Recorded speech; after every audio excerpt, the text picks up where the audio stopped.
So, one of the things that I learned uh, early on as a parent was talking with my children.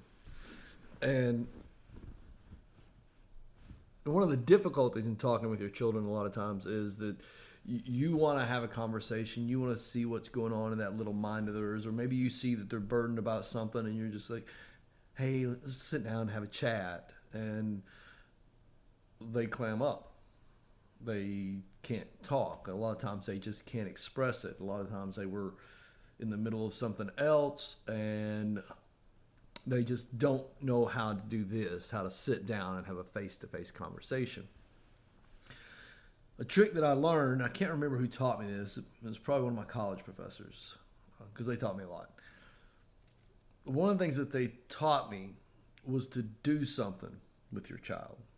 So, like my daughter, we might sit down and have like a little tea party or just, Polly Pockets. That was a little thing that my daughter had as a young little girl. Or maybe just go for a walk or do something. But you're doing something physical. And what happens is when you start doing something physical with them, they start to open up.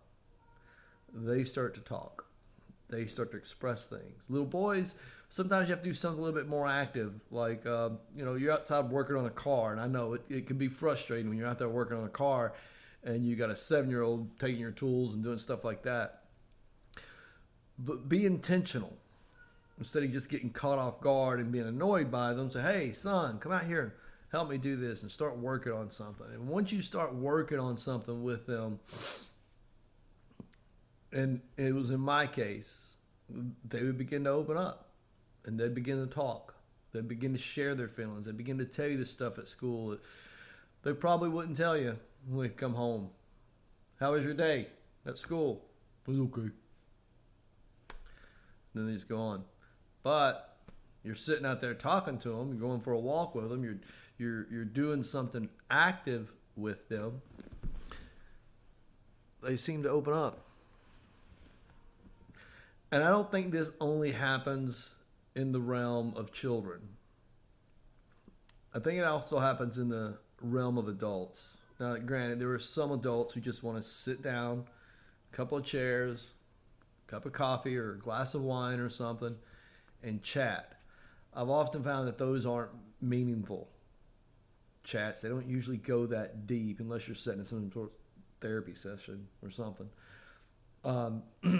But even then, when you take them and you just go for a walk, all of a sudden she starts telling you about what happened at work today and why she was so upset. He starts telling you about the stress that he's under at work and why he's been a little distant lately. And it helps them out. So, there you go. If you want to talk to somebody, do something with them. Okay, I got a couple more of these. I'm going to try to put these out on a more regular basis. If you got a topic that you're wondering about, I know I've got one on bitterness and anger that's coming up. Matter of fact, I'll probably hit stop on this one and record that one. So it'll probably the next video that's coming up.